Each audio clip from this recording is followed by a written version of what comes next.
Welcome to Occasional Randomness.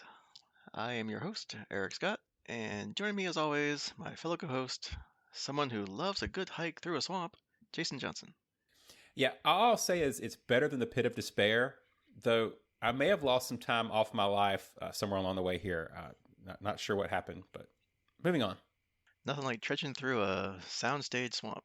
Yeah, obviously I'll get more into it later, but this thing had such Princess Bride vibes, I couldn't pass it up. So All right, so as if you haven't figured it out, this time around we're continuing our regular Farscape review with Season 3, Episode 10, Relativity, which, as you can probably figure out, takes place in a swamp.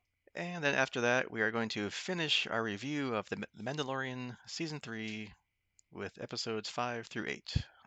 And just a little reminder, if you like our little podcast here, please give us a like or a review wherever you listen to this at. We don't care where it is. Just leave it somewhere. park benches, laundromats, Random whatever. random people, fit the theme of the show, whatever. At least occasionally. Yeah. So, help spread the word if you like it and let people know about us. Because if you like this, probably other people that you know do also. All right. So, since we're alternating recapping the episode, I think I did last time. So, I think you're up for this one. Yeah, that seems right. So unless you want to randomly switch it up, but okay, I'll get this one. Yeah, we could flip a coin. I don't know. Okay, Google Flip D1. Yeah. No, wait. Even though it's an audio podcast and I can't see what you flip, but hey, you can, you can say anything you want. My D1 says that, okay, yeah. Anyway, Farscape Season 3, Episode 10, Relativity. So we start out with Talyn having landed in a jungle planet to continue to heal from his injuries. See previous episode.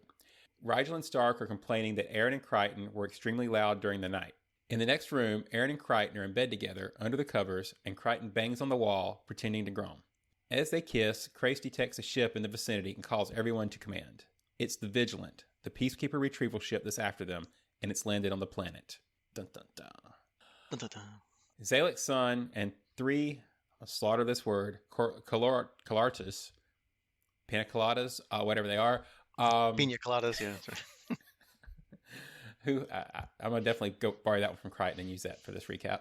They're having problems with the planet's heavy gravity, emerged from a prowler. The injured one says that it will earn its share, but Xhalax shoots it and tells the other two that their shares have just increased.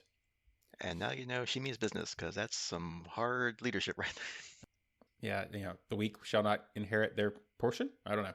Anyway, Crichton, Crace, and Aeryn go outside to act as decoys and keep the squad from finding Talyn until he has healed. Rygel and Stark find vines growing inside that belong outside, so Stark and Rygel start to try to cut them. However, Rygel is convinced that Talyn will be able to pull free once he's fully recovered. Xhalax is watching Crichton, Aeryn, and Crace as they scout and opens fire. Lots and lots of gunfire ensues, and during the fight, Aeryn draws Xhalax away from everyone. Crace is shot in the arm, and Aeryn manages to shoot Xhalax in the leg, but is distracted by Crichton calling for her. Xhalax grabs her from behind and tells her, "Move or you die." Xhalax asks Aeryn where he is, and a fistfight begins, during which Aeryn knocks Xhalax unconscious. Crichton, meanwhile, finds Crace bleeding from the arm, and Crace tells him that they're using Colartus, pina coladas, who will find and kill him if he's left bleeding. One of their hearts has burst, and the other two agree to continue the hunt without Xhalax. Aeryn has tied up Xhalax and patched up her injured leg. And Xhalax asks who she is, and she replies that she's Aeryn Sun, her daughter. Xhalax says that if she's her daughter, then she is a peacekeeper. But Aeryn says she's not anymore, and Xhalax concludes that Aeryn must be with Crace, indicating she didn't know. Crichton is holding Crace up as they look for Aeryn. Aeryn is forcing Xhalax back to Talyn, and Xhalax tells her that naming the gunship Talyn after her father is sentimental and weak. But Aeryn tells her that she has only kept Xhalax alive for possible use as leverage. Back to Crichton and Crace, they're lost, but find some smelly sludge, and they should cover their scent from the Colartus. Rygel tells Stark that as soon as Talyn is healed, they're leaving, whether the others have returned or not, just as Aeryn comes in with Xhalax. The Colartus are confused since they are picking up no scent, but they manage to detect body heat. Crichton is visited by Harvey, who tells him that Crichton's subconscious summoned him. Crichton asks if the Colartus are everything Crace said they are, to which Scorpius responds by saying yes. In that, at least, Crace was completely forthright. Crichton asks where Crace has not been forthright. Back on Talyn, Xhalax retrieves a blade from under her skin and cuts herself loose before inhaling some sort of combat drug that makes her immune to pain. She attacks Aeryn and Stark and stabs Rygel. She locks up Stark and Rygel is cut open and dying, barely managing to ask Stark for help. Aeryn is tied up as Xhalax says how remarkable Talyn is. She's severing his higher function so that she can take him to high command, and tells Aeryn that her orders are to subdue the gunship for transport, then track and deliver her second target. Crais is tied up as Crichton says that being a former captain, he would know all the things that the peacekeepers wouldn't want to get out, and wondered why Crais wanted Talyn so bad. But then it came to him. Crais needs them. He knew they wouldn't help him, but would do anything for Talyn. The peacekeepers are after Crais too, and Crais says that that's not the only reason he helped them, but Crichton says that the peacekeepers can have him and leaves Crais for the taking. But he's in the main title credits. He can't leave. Yeah, we'll see. Maybe that'll work its way out. Back on Talyn, Aeryn tries to convince Xhalax not to sever Talyn's higher functions. Xhalax calls her daughter a traitor, telling her that she is pathetic. But Aeryn reminds Xhalax of the night she visited Aeryn, and Xhalax tells Aeryn that she paid for her actions. She was given a chance to redeem herself by killing Talyn, Aeryn's father. The Calartas find Crais, but Crichton jumps them and manages to stab both of them. Crais is angry at being used as a decoy and tells Crichton that he's going to execute him, then just kill him, but don't leave him to die. He then asks Crichton how he will command Talyn if Aeryn is not there or she's dead. Xhalax watches the vid recording of her telling Aeryn that she is her mother. Stark tells Aeryn that Rygel was dead for several microts, but he managed to seal Rygel's wounds with vines, which are aiding in the healing process. Xhalax says the vid is old history. Aeryn's father is dead, and Aeryn will now face a tribunal on account of high treason. One of the Calartas wakes up in the jungle, as does Rygel back on Talyn. He says that he needs bed rest, but Aeryn gets him to untie them. Xhalax leaves Talyn and retrieves a weapon from the Prowler as Crichton and Crais make their way to Talyn. Crais is attacked by the revived Calarta, but Crichton helps, and as Xhalax goes to fire from the bushes, Aeryn jumps her. They fight, and Xhalax tells her that she would try and take Aeryn back, but her corruption is too advanced. Aeryn says that her corruption began the day she was conceived. She tells Xhalax that her independence came from the woman she had only seen once, and she is the part of Xhalax that wanted to rebel. Xhalax calls Aeryn an aberration, but Aeryn says that she is her child. Crichton and Crais kill the Calarta, and Aeryn manages to get a hold of Xhalax's gun. Aeryn says they'll have to kill Xhalax, but Crichton says that she can't be the one to do it. Xhalax says that Aeryn can't do it because she is afraid. Crais tells Crichton that Aeryn is right. They can't let Xhalax live. If they do, she'll come after him again. Crichton says Aeryn will not be the one to kill her mother, so Crais tells him that he will do it. Crais tells Aeryn to go, saying that she must not witness this. Xhalax calls Aeryn a coward, and Aeryn drops to her knees and asks if she is right, and if they let Xhalax live, she will come after them again. Xhalax asks Aeryn if she expects her to lie, to beg for her life. She says that Crais is right, she will hunt them down and kill them. Aeryn says, "Goodbye, mother," as Crichton takes her away. As they leave, Xhalax tells Crais to do it. Aeryn goes to turn back, but they hear the sounds of gunfire, and Aeryn is left to be comforted in Crichton's arms. Back on Talyn, Stark says that Rygel's recovery is a miracle. He says that Rygel is lucky to be alive, again, and Rygel questions, again? Stark tells him that for a while he was dead, and that when he joined with Rygel to bring him back, he met with Zan. He says that she looked content and whispered a prayer of guardianship. She is watching over them. Crichton asks Aeryn how Crais is, and Aeryn says that he is trying to splice his neural engrams with Talyn so that Talyn will be able to navigate on his own again, and they can finally get some sleep or not.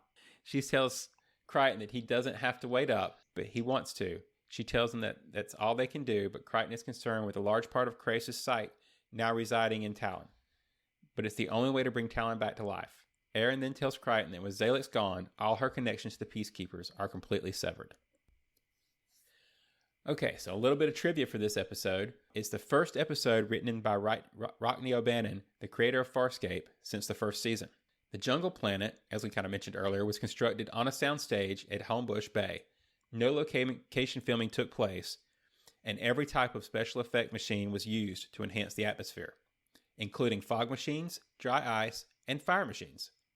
Creature costume designer Lou Esley gave the Calartas look an Egyptian theme in order to hide their costumes' zippers and seams in a creative way. And finally, Crace's yelp of pain as Crichton manhandles him through the swamp is genuine. Lanny Tupu stumbled as Ben Browder was pulling on his arm, and Tupu insisted on repeating the yelp in subsequent takes. So, after all that, Eric, what'd you think? Yeah, I mean, overall, this is a good episode, or I guess I wouldn't call it great, as well. This is probably one thing that was a little annoying, but we'll get into that. But yeah, this is obviously what we've been waiting for. Aeryn finally gets to meet her mother, and it was probably everything drama-wise that you would want it to be, right? They had wonderful scenes, which we'll get here into in a little bit, and then also we have like the Crichton and Cray subplot that was good too, as they're running around the swamp trying to survive. But then you learn that, oh, now you know why Crace is kind of glommed onto us. It's like, so John's never fully trusted Crace, and why should he? He's the reason why he's stuck in the mess he's in right now, right? What he finds out just proves that point further. And then what maybe keeps it from being a wonderfully great episode is the Stark Rygel subplot, which was half good, I guess, as we'll probably get to it here in a minute. But yeah, overall, 1.5 thumbs up, I guess.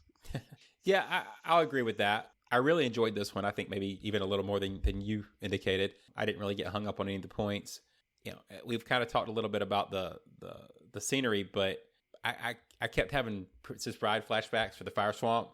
And while I'm disappointed we didn't get any RUSs, the whole the scenery worked for me in this episode. Relationship wise, I think we were all in a good spot. And yeah, I think that this was a good overall story. Although I got to admit, I did not expect them to resolve the plot with Aeryn's mom quite so quickly. Right? Like I expected that to draw out for a good bit more the rest of the season. Yeah, and who knows? We'll get into that. Yeah, but yeah, rodents of unusual size. Yeah, I don't think they exist. Yeah, they must not on this planet because we didn't get to see them. So. Yeah. I mean, he had the little fire shooting, or not fire. It was like a poisonous gas shooting geyser. That'd be a perfect chance right there to. I And I see that they did roll one of those corladas into it, so I guess he's kind of the same almost. Yeah. I was really expecting you to have a good scene where one of the pina coladas gets hit with the gout of stuff, and it was like mirroring the scene from Princess Bride, but they got close. Yeah, or they like stick him in there and then like they'd shoot it or something and set off a spark and it'd be like a big flame geyser would come up. But yeah, they didn't. I guess having fire on a sound stage probably not a good idea. So True. all right, so let's kind of go through some of these. The opening is hilarious, where you're wondering what Rachel Stark are talking about. Like, John and Aeryn were, loud last night. Like, huh, what? And then it cuts to them, like, in bed. You're like, oh, okay, finally. Now that last episode they've dealt with, hopefully, finally the drama, but trying to split them up. So hopefully they're a permanent couple now, and they can move forward. And yeah, it's just hilarious that he's like banging on the wall and acting like they're having sexy time, and they're all like listening at the wall. They're like got their ears against the wall, like what's going on? Yeah, I think this one being written by O'Bannon may have helped, kind of move that forward a little bit. And yeah, as I've repeatedly said, this is my preferred status of the crew. Kind of getting some of the drama outside of the family. So that was nice to have a solid core and external conflict. Although now when we get the crew back together, there's some potential for drama with the other John, right? Because now you've got one John who's been on Talyn with Aeryn and kind of built the relationship, and the other John's still John, but not. Yeah, because he was complaining that this is what was going to happen, right? The other John's like the other one's going to get Aeryn and become whatever with her, and I can't get to her or whatever. So yeah, he's right. Yeah, so, he called it. so now you wonder which one's the real. Even though it doesn't matter because technically they were the same Crichton. So yeah, now you're kind of wondering even more which one was the one that got twinned, versus the twin. So I don't know. We'll never know probably. So we'll just have to deal with it. So. Yeah, and obviously, are they going to continue to exist? Are they going to put them back together? What's that outcome going to be? Is the interesting resolution, right? So we'll get there one day. Mm-hmm. And then we have probably like a couple of minute gun battle through the fake swamp, which I mean to me it seemed kind of like a little herky jerky, kind of uneven, like they kind of some cutting and flashes and whatever. So I don't know if that's what they were trying to go for to show like the fog of war kind of deal, or because they're on a fixed. I don't know how big the soundstage was, but so they gotta keep them kind of contained and but make it look like they're in a giant swamp. I don't know. And then I don't know what kind of power source these rifles have, but of course they always seem to run out of ammunition just at the wrong time. Because everyone kept running out of ammo and just throwing the gun away and pulling out other guns. I'm like, you don't have like spare power cells or clips or something? I don't... That's the beauty of laser rifles versus real rifles, right? It's that you never have to actually quantify the charge. You just never. It's whenever the plot says, "Oh, we need them to toss their rifles and have some drama here," so this is where they're going to run out of ammo and toss the rifles. It doesn't have to make any logical sense because it's just a charge. Yeah, it's like, they're in the Matrix and they just keep pulling guns out and just shoot them. Oh, the gun's done. Throw it away. Another gun. Now, see that there's an episode for you crossover. The Matrix and Farscape. But yeah, Yeah, I mean that came out right when Farscape aired, right, 99. So I mean, yeah, who knows? But could have worked. I forget how much the overlap is there. That's interesting. Although we had our virtual reality kind of episodes, sort of like the dream sequence where things aren't right, or so they kind of riffed on it technically, or that's an old science fiction concept, but still. Yeah, well, I started to say that we don't really have the technology part, right? That everything's mostly organic based, and so we don't have the same computer world that we have in the Matrix. Although we did have, Scorpius and John in each other's heads because of the computer chip. So maybe not. Who knows? Which we'll talk about Harvey in a little bit. I did want to say that I agree with you on the herky jerky stuff. I think that was intentional way of hiding the fact that they were on the soundstage. Plus those, it just kind of gives them a way to use that scenery when I think if you had a slower, less dramatic plot, right, where everything's not bouncing around so much, that the set wouldn't have held up as well under scrutiny. Yeah, it does add more drama, like because you're trying to figure out what's going on. It's not just like an overhead shot of like people shooting each other. You have to have that kind of like quick cuts and people jumping around and Yeah, makes it more. it'd be too easy to see the seams, right, if they held on Yeah. something too long. And then, of course, Rygel wants to leave once Talon's healed, if no one's back. And at this point, I mean, I keep pointing it out just because, but at this point, I give up. I mean, it's just some people never change. So at this point, it's kind of stopped bugging me. So I'm just going to point it out just because, it is what it is. That's Rygel. But at least he's not alone, and Stark's there to talk him out of it if it came to that, which it didn't. My take on this is I think that they're having a little trouble figuring out how to use Rygel this season. He doesn't seem to be as essential as some of the other characters have been, and the focus of the plots and things like that. So they kind of just, how do we use Rygel this episode? Oh, I know, we'll have him want to leave. How do we use Rygel this episode? Oh, we'll have him want to strand the crew and take off on his own. I think it's just them struggling to find a way to use him with this large of a cast. Yeah, but then, contrary to what he's been portrayed as, when Xhalax was beating up the rest of the crew and trying to take over the ship, he lunged at her with a knife, which was way out of character if you believe that he's just this coward that just wants to leave all the time. And he pretty much paid for it. So maybe he was right in the first place. Don't really do things. He tried to step out of his comfort zone and he got got stabbed for it. So Well, I'm sure he'll milk this injury for the next 4 or 5 episodes. yeah, he'll never let Stark live it down, even though Stark saved his life apparently. But hey, that's how Rygel works. And hey, speaking of things we haven't seen in a while, Harvey's back. Woo! Woo! And apparently this time he's helpful.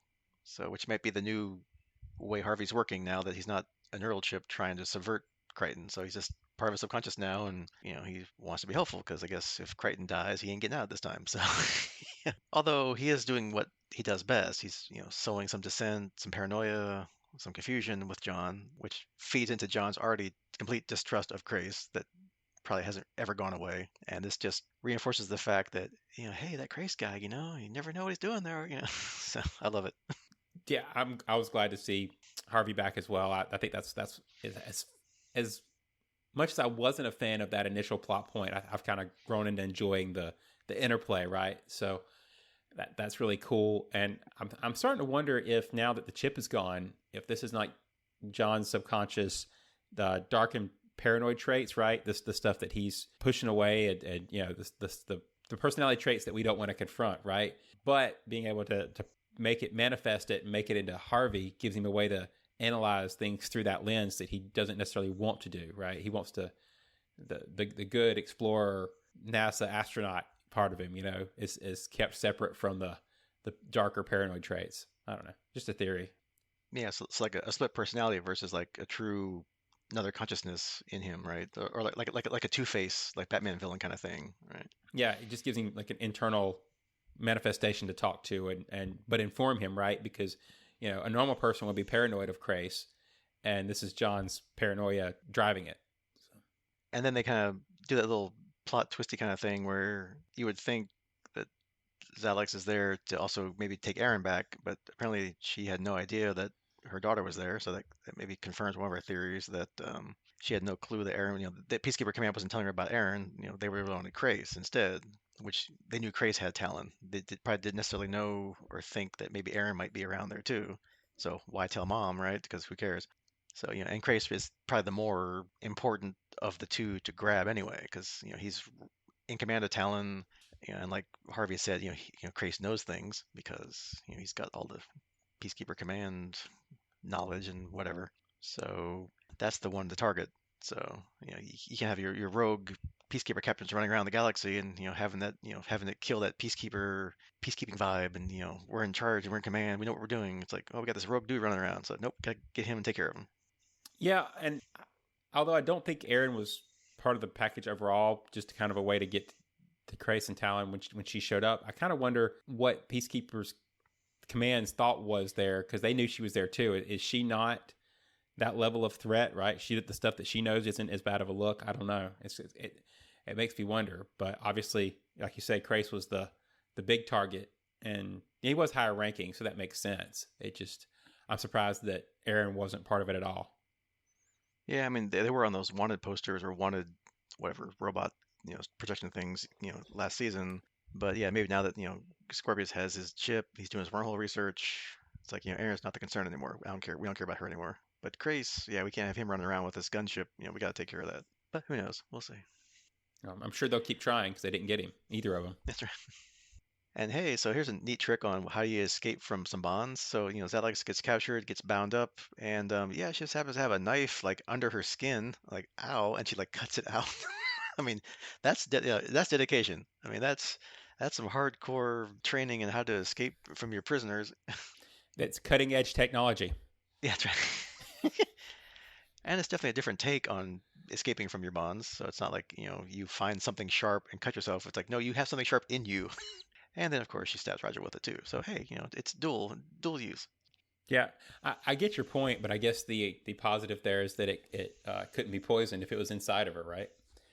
Yeah, that kind of defeats the point. It's your combo suicide capsule / escape. Break seal to no wait. Yeah, right. Break knife to wait no. And then like we talked about earlier, obviously this whole episode was the confrontation between Aeryn and her mom, that we've been building for the last couple episodes. And her mom's like, "Oh, who are you?" And like, I don't have a daughter." Like, "Yeah, you do."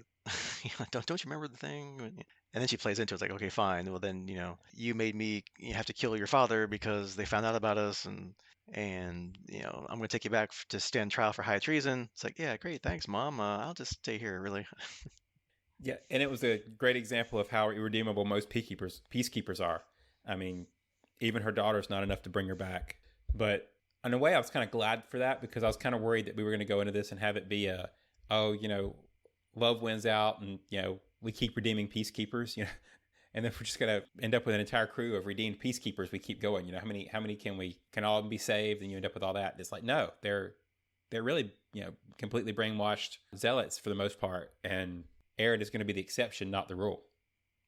Yeah, because I mean, if you, and granted they weren't married, but if you kill your, father of your daughter, and then you want to take your daughter back for a tribunal, which I mean, they're not going to find her not guilty. So like, what's going to happen if you take her back. So yeah, I mean, she's just totally drunk the Kool-Aid. She's all in.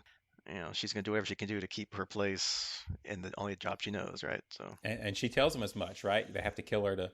yeah, because at that final fight, and even Aeryn knows it. She's like, "We have to kill her," and Crichton, I guess, just doesn't get it. He's like, "No, but, we're just gonna, I guess, leave her here. I don't know. Like, no, we can't kill her." Which is like, no, she's gonna keep coming. And then he still won't do it, or sanction it, I guess. And then even Crace is like, "No, she's right." And I guess now at this point, because John just doesn't believe anything Crace says, he's still not listening. So I think it's only really when Xhalax herself said, "No, I'm going to keep coming for you," that I guess it finally sunk in, and it's like, okay, this has to be done. But obviously, Aeryn can't kill her mom, so it's like, okay, Crace, you do it. I'll take her away and do what you got to do. And of course, given the sci-fi concept of no body, no death, all you hear is gunshots in the distance, And is she dead? It's obviously a great opening that if this was popular or if another writer picked it up, they can carry it on later this season, next season, who knows what. So I'm pretty sure we're going to see her again.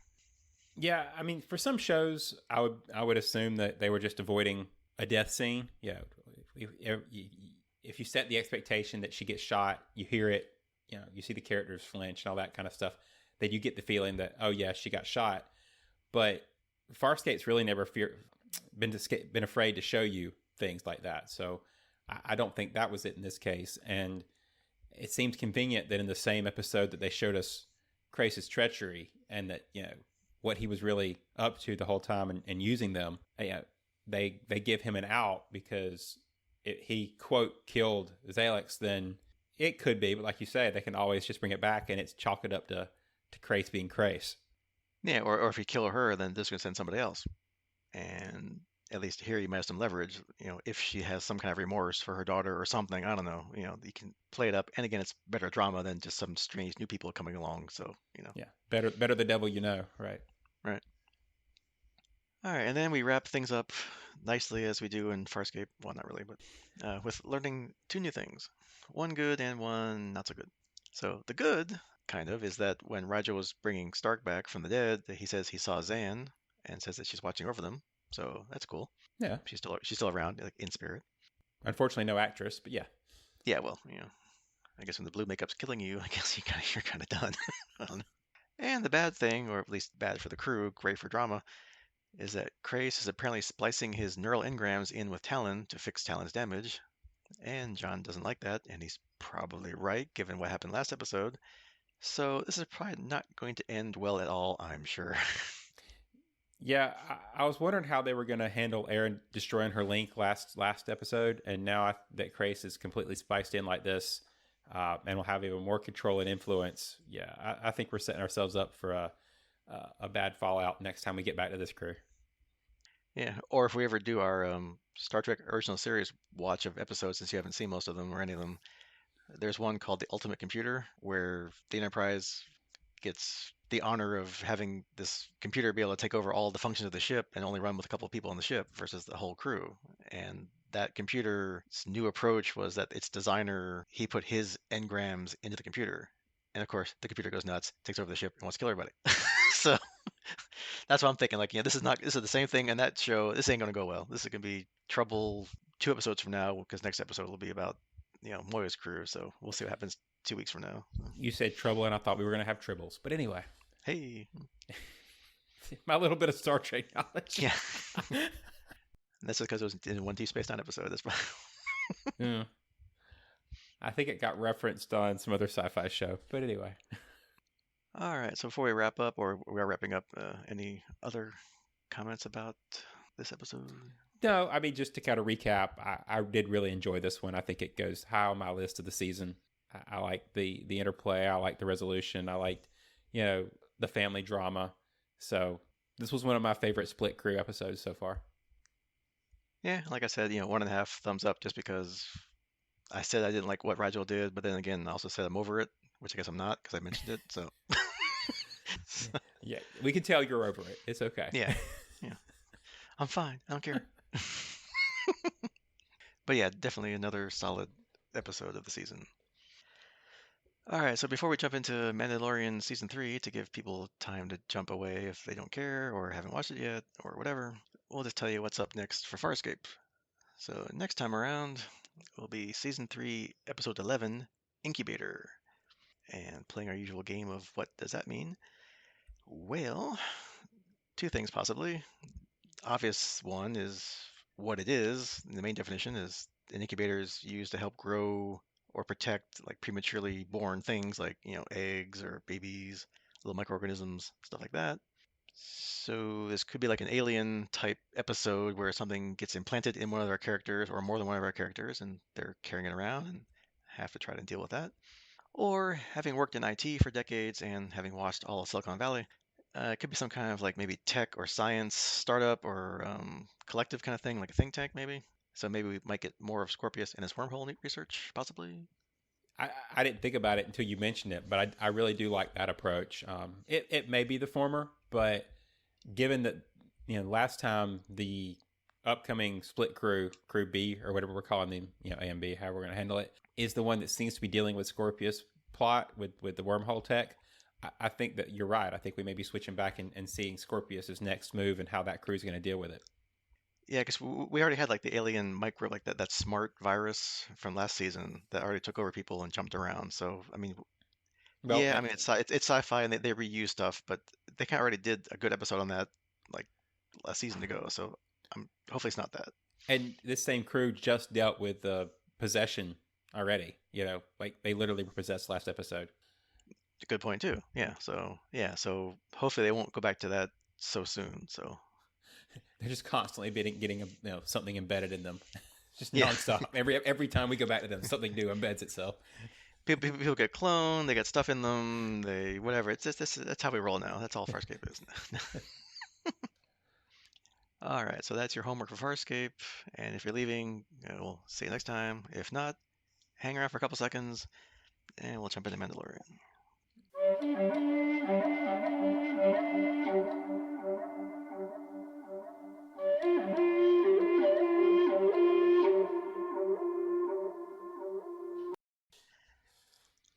All right, so might be a while since you've seen 4 episodes of Mandalorian, and so we'll give you like a quick paragraph recap of the episodes, then we'll jump into our thoughts and opinions, since it's an opinion podcast, about what we thought. All right, so I guess we can alternate again like we did last time. That'll work. That seems random. Yeah. All right, so episode 5, or since they're doing chapters, chapter 21, called The Pirate. So remember those pirates back in episode 1 of the season? Well, they're back, and they're attacking Navarro again. This time, Din Djarin's not there, and it doesn't go so well. So Grief Karga contacts New Republic pilot Carson Teva, if you remember him from those little cameo episodes the last couple seasons, to try to get help from the New Republic. He goes back to his boss, but they don't really seem to care too much because Navarro's not officially signed on to the New Republic. So Carson goes kind of outside the chain of command and contacts Din Djarin directly, and Din convinces the Mandalorian covert to go help Navarro. They stop the invasion, yay, and Grief gives them land on Navarro if they want to call their own, which is cool if they can't get, Mandalore back, they get somewhere to live. Yeah, or an outpost. Yeah. But meanwhile, the armorer tells Bo-Katan that since she saw the mythosaur a couple episodes ago, that's a sign that she can reunite Mandalore. So she can walk around without her helmet and no one's going to complain about it. Well, yeah. And then in the little closing tag, we go back to our buddy Carson from New Republic, who's flying along and finds the wreckage of Moff Gideon's prison transport. But there's no bodies in it. Ooh. And that leads us into chapter 22, Guns for Hire, which breaks our theme of the something naming convention for these 4 episodes. So I'm a little disappointed in the name. Starts out with Bo-Katan and Din Djarin off to Plazer 15 to try to recruit her former army, which is now led by Axe Wolves. And I always want to say wolves, so apologies. I know, I saw that too. I'm like, I'm like, oh, they're called the Axe Wolves. No, that's the dude's name, not the group's name. Yeah, Clan Wolves. Whatever. But they're in the employ of the rulers of the planet, played by Jack Black and Lizzo. Ooh, cameos. Before they can talk to her army, they need to help the rulers subdue some rogue droids that are threatening their society. As droids do, because, Yeah, droids got a droid. Maybe not. Anyway, after stopping one droid, they follow its trail back to a droid bar, which apparently they have those. I have so many questions, but anyway, we'll get to that. Yeah, we'll get to it. Droids are always a thing. And discovered that the droids were sabotaged through nanodroids, so droids and droids, in the bar's maintenance fluid, which comes from the planetary security chief Helget, which is played by yet another celebrity cameo, Christopher Lloyd. No Einstein, though, just Christopher Lloyd. No Doc Brown here, just... Helget reveals himself as a separatist before being apprehended. Then Bo-Katan meets with her old army, challenges Axe to a leadership duel, and wins. Din does some clever rules lawyering and hands Bo-Katan the Darksaber, which is rightfully now belongs to her. And then we jump into chapter 23, The Spies, which we're back to our The title theme. Yay. Moff Gideon's alive, babies! And they didn't do it in a crawl. Anyway, more on that Yeah, later. they just jump right into it. They don't tease it out. It's like right there. So, He's informed by Elia Kane. Remember her, the not so reformed Imperial defector from episode 3 that went off on a tangent that we thought, nope, not a tangent, vital to the plot. So she's told him that the Mandalorians intend to retake Mandalore. Then we have a pretty cool scene where Gideon talks to the Shadow Council, which is a group of former Imperial leaders, including such name-dropper people as Commandant Brendel Hux, Captain Pelion, which we'll get to in a minute, and they name-drop the crap out of Grand Admiral Thrawn. Woohoo! And then back on Navarro, the Mandalorians are gearing up to go back to Mandalore, and Grief Karga presents Din Djarin with a surprise. IG-12, not 11, 12, a rebuilt IG-11 with a twist. It's just a dumb mech suit, basically, and Grogu is the pilot. So, alright, mech combat, hey, alright. And they get to Mandalore, they encounter some survivor Mandalorians from its destruction. They all team up, and they find the Great Forge. I have questions about the survivors, but we'll get there. Yeah, and why you wouldn't know about the giant creature that's next. Anyway, but unfortunately, they're ambushed by stormtroopers wearing Beskar armor, and Din gets captured by a pretty cool Beskar wearing Moff Gideon. Not quite Iron Man, but close enough. Bo-Katan and the others escape, while Paz Vizsla from a couple episodes ago, as you know, the guy with the big like Gatling laser gun, gives his life to buy time for them, eventually being killed rather nastily by those really cool looking, also Imperial Praetorian Guard. Which then leads us into Chapter 24, The Return. Bo-Katan and the others retreat to the surface, while Axe Wolves goes back to their fleet above Mandalore to warn them. He sends all the Mandalorians down to the planet to stop Gideon, while he stays behind to stop the attacking TIE squadrons, which are coming up from Mandalore. Grogu, in his cool IG-12 mech armor, frees Din, and they find the clone tanks filled with clones of Gideon, which Din promptly destroys. So, easy come, easy go. After the battle with the Mandalorians and Beskar stormtroopers, Bo-Katan, Grogu, Din Djarin confront the Gideon and his Praetorian guards. Din stops the guards while Bo-Katan almost defeats Gideon, but he destroys the Darksaber. Axe rams the capital ship into the Imperial base, which seemingly kills Gideon. Grogu protects Bo-Katan and Din from the blast with a force bubble. And afterwards, the Great Forge is fired up again, and Din formally adopts Grogu as his son and apprentice. They go back to Carson Teva and agree to do contract work for the New Republic, and they move into a cabin on the outskirts of Navarro, which is now under the protection of their new marshal, the rebuilt IG-11. Yeah, so if this ended with season 3, they wrapped up all the little bows and tied everything to a knot, and it's all wonderful and great, which I love. Yeah, I mean, even with a little zoom in bubble, right? I mean, it was like, an iris, I guess I should say, not a bubble. So, very, very nicely wrapped. Yeah, so all in all, I thought they did, this was another amazing season of The Mandalorian, which I guess it's, season 3.5 if you count half of the Book of Boba Fett was The Mandalorian. But anyway. Which makes you wonder about that. But anyway. Yeah. Jon Favreau is a great writer, knows what he's doing, and had a vision and sold it. All right, so it's 4 episodes to go through. So I guess we'll just jump around here. We'll see what we get. So. Yeah, it's random, so we'll just jump it. Y'all know what you're getting. Sorry. Yeah. So I think we were pretty much right in our guesses last time for the first half that the rest of this season is now going to pivot to being about reuniting Mandalorians and reclaiming Mandalore, which, check. But, if things didn't work out too well, at least they could stay on Navarro and have their, 40 acres and a mule kind of thing or whatever. So. Which they did, right? Because that's where Din ended up, or the Dins, right? The Dins ended up. Yeah, there, right. Which is the next season. Yeah, I guess now we can't just call him Din, because you're like Din Djarin, so like Din's like their surname, or that's so yeah, because now it's Din Grogu. So I'm like, okay, so you can't just say Din now, because who are you talking about? Which is confusing, because all the rest of the named Mandalorians are something clan. So, Bo-Katan, Axe Woves, Pax Vizsla, Clan Vizsla. So you have clan names at the end except for Din. So that's a little confused. Yeah. But hey, maybe it means something to the Mandalorians. We don't know. So yeah, true. This is the way, right? Well, and he was older when he was a foundling, so maybe he came with that name. I don't know. Yeah, who knows? Can't remember back that far. But... Nice. Hey, there's too much TV. I got short-term memory loss for just trying to keep track of what I'm trying to watch now, man. Man, I'm diving into Bad Batch right now. We're going to mix everything together. No, okay, go ahead. Yeah. We'll stick with this. And, the New Republic's basically, that's your own business, Navarro. You're not, check the roster here. Nope, you're not a member. Oh, well, sorry, good luck.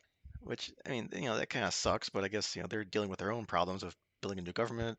dealing with all your ex-Imperials and remaining Imperials and Imperials you think you reformed that aren't reformed. Because right there in the middle of, I guess, the important, I don't know if he's a colonel or wherever he was, the commander guy is like the spy who's like trying to shove off Carson's concerns, like, oh yeah, there's rumors about Imperials on out here. It's like, oh no, I'm sure it's fine. She's like blowing this guy off to, try and keep things the status quo and keep Moff Gideon, who's still alive and really pissed off at Mandalorians, keep him doing his thing while she diverts the New Republic from finding out about it. So, yeah. Yeah, which is, and it's probably intentional, I mean, but my one interesting point, I guess, on that is that I feel like it's, if anything, the Mandalorian and some of these other shows that we've seen, or other media we've seen, have maybe like the New Republic a lot less, right? So I'm really not that sad to see it get blown up in later movies. So they were just a bunch Yeah, of jerks anyway. because what? The Old Republic lasted for like, what, several thousand years, and the New Republic lasted like, what, 20? 20, yeah. So, So, easy come, easy go. I mean, if it's run by these people and the other stuff you got around is Jack Black, we could lose some planets, is all I'm saying. yeah, right. And then, we have I guess the conclusion, possibly. Again, didn't see him burn up exactly, but, of Moff Gideon. So they kind of wrap up that entire plot line of all the prior seasons. So, we learned that probably, because he mentioned that, his clones that they were creating were force sensitive, which leads us back to why we found Grogu in the first place with the scientist guy who's now a brain dead vegetable, thanks to our little spy friend. And I guess they were trying to make force sensitive clones for whatever reason. They did that. Okay, wrap that up. We're leading into, I guess, the future live action Star Wars, like the Ahsoka series, by dropping the Shadow Council and seeing our first ever live action Admiral Pelion and dropping Admiral Thrawn's name like 45 times. So that's got to be in the Ahsoka series. It has to be because they're set that up completely to go that way. Yeah, And then we have this Commandant Hux guy, which I only knew the Hux name from the last Star Wars trilogy. I had no clue that he was apparently big in the new Star Wars novels, which I haven't read. So, no, but well, hey, so there's live action version of that guy who people have read about for a couple years now. So hey, yeah, and it's hugs anyway. Um, yeah, right. no, so a couple thoughts on that. The cloning thing. One of the cool theories I've seen, and take it for what it's worth, is that this might not even actually have been Gideon. It was one of the clones. So we may still have a Gideon floating around, or more Gideons, because there's nothing to say that these are all the clones. Yeah, because I guess you have to test out your batch, right? Are they really force sensitive or not, or who knows? Yeah. Well, and one of the theories I saw just for fun was that last season he had a mustache, and so because this guy didn't have a mustache, that he was a clone, and the real one's still out there. So, so It's like evil Gideon because he has a mustache, and good Gideon because he doesn't have a mustache, right? yeah, wait till you get to the one with the goatee, man. That's the worst. Yeah, there you go. Then you know for sure he's the mirror Gideon. Yeah. Which that would make him a good guy. What, I don't know. That's really confusing. Uh, but yeah, I will say I'm really excited, obviously, to get into Pelion. I kind of cheered a little bit when I caught that name drop, and Grand Admiral Thrawn, because I'm a huge Thrawn fan. Those were some of my favorite novels. There's a signed Thrawn novel on the bookshelf behind me. Oh, cool. Yeah, really looking forward to that. I really liked Rebels. That the end of that was one of the biggest cliffhangers I've got hanging out there in my Star Wars media, and I'm really excited for them to resolve it and maybe get a real live action Ezra Bridger. So yeah, there's a lot to look forward to in upcoming Star Wars media. Yeah, I mean, from what I've heard, spoilers for Ahsoka, which is not really a spoiler. I think pretty much everybody from Rebels that's still alive is going to be a live action person. So, except obviously for the one person in Rebels that didn't survive it. And no, I guess no spoilers now if you haven't seen that, but whatever. So he won't be there, but everybody else apparently will be a live action version. So that's gonna be cool. So. Well, you narrowed it down because other than okay, fine. One person, there's everybody else that we've seen. So we'll put it that way. Yeah, because we've seen literally everybody has shown up somewhere except for one person. And then I guess if any episode of an 8-episode season could not be as good as all the rest of them, I think it was episode 6, the one with all the stunt casting and really odd storylines about droids. I guess just because I think of Jack Black as more like a weird comedy, zany kind of dude. I didn't really buy him in the story, even though he was a kind of little off. I just didn't really care for it. And Lizzo as it didn't work for me. And then I think I had said in one Slack that I was half expecting the next celebrity cameo for them to like trot out Walt Disney's frozen head, So. Yeah, I probably got through this one a little bit better than you did, although it's still probably one of the weaker episodes of the block for me. So here's a funny thing: I don't like comedies. I'm not a fan of comedy. They usually grate on my nerves. But Jack Black is one of those actors that usually when he shows up, which is rare for a comedy actor, I just enjoy. There's something about the stuff he does that I just kind of enjoy his acting, and I do get laugh out of him. So seeing him in this episode, Lizzo was just there. I could roll my eyes and move on from that one. I did really enjoy having Doc Brown show up, so that one worked for me. And the plot, yeah, there's droids are always droids, and we just kind of have to deal with droids. I know you have thoughts, but yeah, it just kind of is part of Star Wars, and we'll probably expand on that in a minute. But as far as the actual plot of this one, I'm a sucker for police procedurals, and I just kind of flipped that switch in my head and said, hey, now we've got, Bo-Katan and Din Djarin doing a cop show, buddy cop show. And I'm here for that. Like, if they want to do a full season of just those two out doing cop show stuff, I'm for it. Yeah, I think if I would have thought of it that way, I might have enjoyed it more. Because Well, yeah, if you think about it that way, yeah. Because again, like sci-fi, like Marvel's doing with the movies, they can make superhero movies do anything. It can be a cop show, it could be a comedy, it could be a heist, it can be whatever. So yeah, same with the sci-fi. You can do like the buddy cop thing. Yeah. so spoiler alert, that's actually how I not spoiler, but funny side note, it's how I get through episode 2, because I mentally block everything else from my brain but from episode 2, except for the fact that it is a Obi-Wan Kenobi cop show. So don't tell me I'm wrong. I don't need to rewatch it. That's just what it is in my head, and I kind of put it through the same lens on this episode. Yeah, and then we just have like just I guess a weird view into droid life that I don't think I ever needed to know, or I don't know I don't know if anybody knows what to do with droids in Star Wars. Like, are they property? Are they free? Do they have feelings? Why do they have to socialize in a bar? I mean, it's a cute concept. Like you're going to a bar and it's a droid bar, and they'll all look at the humans like you're in a droid bar. So, okay, is this like a long game joke on the No Droids Cantina scene in The New Hope? I mean, obviously that's what they're going for. Hey, haha, look, haha, funny. See, it's just like, why are droids in a bar? Yeah, I'll agree with that. That droids are one of those things that it depends on the writer and what the need of the scene, right? If it's a droid they want you to get attached to, then they're a character. C3PO, R2D2, BB-8, any of the droids that they've been like, hey, these are going to be crew members, right? You want to treat them just like the rest of the cast. And then if they're not, if they're toss away characters, then we really don't. They don't want us to be involved in them. They're property. They're robots, and we're okay with them getting blown up.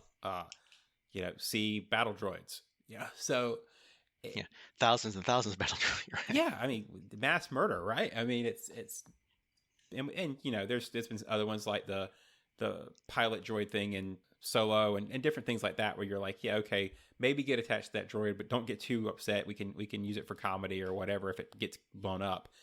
But so you're right. They never really know what to do with them, and they just kind of wave back and forth between full on people and part of the crew to just machines that you're blowing up in mass.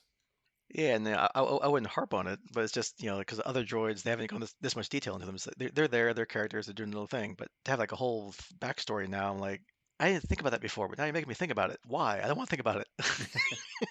Droids are cute, they do things, and it's fun. Now I'm thinking like droid life, like they go home and like oh, honey, I'm home. Like what? I don't need this. Well, so what you haven't seen yet is we had a whole 7 seasons of Clone Wars plus Bad Batch where we've gotten into the eyes of the clones, right? And in the movies you're kind of like, oh, no big deal. We had these clone warriors and they were really cool armor, but they died out before the actual original trilogy. So we aren't going to be too attached to them. And no, we spent 7 seasons of an animated series becoming attached to clones. Hmm. And I think now what you're going to see is instead of Clone Wars, we're going to have Separatist Wars. And it's going to be 7 seasons of getting you attached to the droids. Maybe like like a droid sitcom, like a droid's life. Right. Well, what they're going to deal with their battle scars, and they're going to deal with what do they do if when the war's over, and how do how do they go back to civilian life, and what do you do if you're a beat up battle droid in the galaxy? How do you make a living? Yeah, you're programmed to shoot and kill people, and now you have to like go cook some food at a bar, like whatever. You have to deal with the post-traumatic stress of. I mean, that might actually work. I don't know. I mean, I should have trademarked that. Crap. yeah, yeah. So if you're listening, Dave Filoni or John Favreau, no. Let's see. We did kind of talk about it in the little recap. But I do like Din Djarin's rules lawyering about letting Bo-Katan have the Darksaber. It's like, well, hey, she beat the thing that beat me, so it's hers. Yeah, there we go. Honor satisfied. Yeah. So, As soon as that happened, I looked over at my son and said, when she picked up the Darksaber, and I said, it's hers now. And even though she gave it back, I was like, no, she's going to get it. I was vindicated on that one. yeah, it's a nice little shortcut, and it does fit the whole deal. So it's like, okay, fine. If they believe in honor and whatever, and they sold it. Good job. So, but then after episode 6, we have probably the best 2 episodes probably of the whole 3.5 seasons of The Mandalorian. So, I'm gonna forget the other half of Boba Fett anyway. But yeah, so But we the Vespas. Anyway, yeah, sorry, go ahead. Yeah. Space biker gang anyway, scooter gang anyway. But yeah, we get to Grogu being a mech pilot and jumping around, and of course him spamming because now he can talk. He was walking around like I don't know if he should have this thing. Yes. It was just fantastic. And then like obviously no, which he has a big no at the end when they're fighting, and he's like breaks him up. It's like no, So I loved it. That was fantastic. And of course, basically this is like a 2-episode movie where it's just fights, shoot, pew pew, shoot, with basically equal forces here, because now the stormtroopers are Beskar armed like the Mandalorians. So which apparently only is good when you hit them where it's not armored, which is a lot more places than you would think. But Well, Beskar is a finite resource, so yeah, because it's hard to armor up like the joints, so you can't really do that. yeah, which does lead to a funny. Just as a side note, I did see again. I like reading up on all the spoilers. Once I've watched something, I like going and digging for all the things, the theories. And there was a theory that the armor was going to end up being a bad guy because of how similar her mask was to the one of Gideon had. So anyway. Well, speaking of things I guess you didn't hear about in spoilers or whatever, or behind the scenes. So why is Axe Wove's thruster pack so much better than everybody else's? Like, everybody else couldn't get that far on the planet when they're chasing that large bird a couple of episodes ago, but his thruster pack can go from underneath the ground, however many hundreds of feet, into space. That's like miles and miles and miles versus going like across town that they couldn't do. Well, yeah. So two thoughts on that. I'll come up with 2 excuses, and you can shoot them both down. The one I saw online was that you don't really know how long they were chasing that bird. They could have been chasing it for a lot further. So that's kind of the theory. I don't buy it. And the other one, it's my personal theory, which is, hey, he was in charge for so long, he just gave himself the best equipment. Yeah, it's like I want a thruster pack that can hit escape velocity. Why? Just in case. Nobody else gets it. Just me. Yeah, because you never know. And hey, look, it paid off. See, so there you go. And then yeah, of course, the fights with these Praetorian guards were great. It's nice to know that they can fight and not just look cool like in episode 8 or whatever, right? When they just got rolled over, basically. Yeah, and Grogu doing the force snatch on all the weapons just to keep them off balance while Din tore them all apart was pretty good. Mm-hmm. And then of course we have the final climactic fight with Gideon and Bo-Katan, and to prove he's the big bad, you just can't defeat him with one person. Basically it took all 3 of them finally working together to beat him. Although technically, I guess you really needed a fourth person to bring a capital ship with you and crash him into him. But hey, you gotta be sure, right? This is the only way to be sure. Nuke him from orbit, only way to be sure. And then of course, Grogu apparently is now like the Force Master and can put up a Force bubble to save everybody from an exploding capital starship, which also is pretty cool. And didn't need a nap at the end, because previously he's had to take a nap almost immediately after using that much power, and this time he's just like, no, I'm good. I'll sit down, but I'm good. Yeah, he kind of sat down like Yeah, but he didn't like pass out like he did at the beginning of the season. So yeah. But yeah, I gotta give more props to Gideon's armor, right? Because the Whir robot armor feel to it was just amazing, and kind of explained how he could hold his own against both Din and Bo-Katan at the same time, and crush the dark saber and all the kind of cool stuff he pulled off in this episode. Although R.I.P. Dark Saber, because that was awesome. Yeah, I mean, unless the armor is good at rebuilding that, I don't know what it took to build it in the first place. I mean, I'm assuming Mandalorians built it, so maybe they can rebuild it now that they got the forge back. I don't know. Yeah, there's some whole backstory on the original Mandalore guy whose name is escaping me, who was I guess a Jedi of some kind, and conquered and unified Mandalore, and was kind of the first overall ruler of Mandalore. And the dark saber was his, hence why anybody who has it's kind of the leader. So Okay. there's a whole cool little backstory there. So yeah, on one hand, it's a shame to see it go, but on the other, there's some cool thoughts of what happens if Mandalorians now have to choose a leader differently and all that kind of stuff. Yeah, and if they do a season 4 or whatever, who knows? They might see that. And if Yeah. they don't, like I said before, at least they end this all on a nice happy note. Everything's tied up in a nice, you can't really complain, or no cliffhanger bow. Everything's done. Grogu's now adopted. They're back to bounty hunting, doing what they want. They got the little home on the range. And in the Western theme now, you got IG-11 back as the new sheriff in town. So, and Bo-Katan's leader of Mandalore, and she can take off her helmet, and everybody's happy with no helmets except the people that have to wear helmets, and everybody's happy. So Yeah. now it's time to go out there and recruit more Mandalorians to come home. So happy ending for everybody. Yeah, which could lead into the book of Bo-Katan. The book of Bo-Katan kind of rolls a little bit, so we could always have that as the next spinoff, because you've got Katie Sackhoff, you might as well use her. So, and Yeah, and we never saw Pedro Pascal's face at all because he was too busy with The Last of Us or whatever to show up for a scene to take off his helmet. So hey, yeah, props to his stuntman though, he sold it. So yeah, right. So yeah, I think there'll be more, but yeah, either way, like you said, this is a good wrap up of the season, and it could even be a series wrap up. Although I think they're not done selling stuff, so we'll see what they bring out next. Obviously, we've got Ahsoka coming up, so Yeah, we'll see if they want to do a season 4 of Mandalorian. I don't know how much it costs or how much money, how you quantify now in a streaming world, like how much it's worth to keep spending millions on things. But it's popular. Everybody loves it. So maybe they'll bring back season 4. Or like I said last time, there's the idea of one of those movies coming out eventually will be like a wrap up of all these live action Disney Plus stories. Ahsoka, Boba Fett, and Mandalorian. So who knows? They might save it for that. they could call it the Star Defenders. Yeah. Space Cops. Well, they already tried that one. Yeah, well. Although I still think a Bo-Katan, Din Djarin, and Space Cops buddy movie would be pretty good too.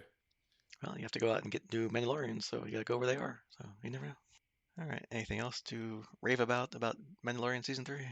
No, other than like you said, obviously it's given how the Book of Boba Fett went, and while I didn't dislike it as much as some people online did, it was not up to the same standard as Mandalorian. It's good to see the Mandalorian back to its same level of standards, and I would say even surpassing what was a good second season. So, yep, I agree. All right, so that's the end of Mandalorian for now. To be continued. ... We'll see. So next time, if we want to keep it in the Star Wars family, we could give our thoughts about Bad Batch season 2. Yeah, another that's series. Only 16 episodes, so we won't quite go through the recap like we did because we'll be here forever. Yeah, we may just talk about that one. So do your homework, read up on that one if you're interested in hearing our thoughts. Yep, because 16 episodes. We're not going to go episode by episode. No way. In one half-hour bit of a podcast. So. Because I have thoughts. So. Yeah, right. And we'll find out next time. So that's it, and we'll see you again whenever. Goodbye. Goodbye.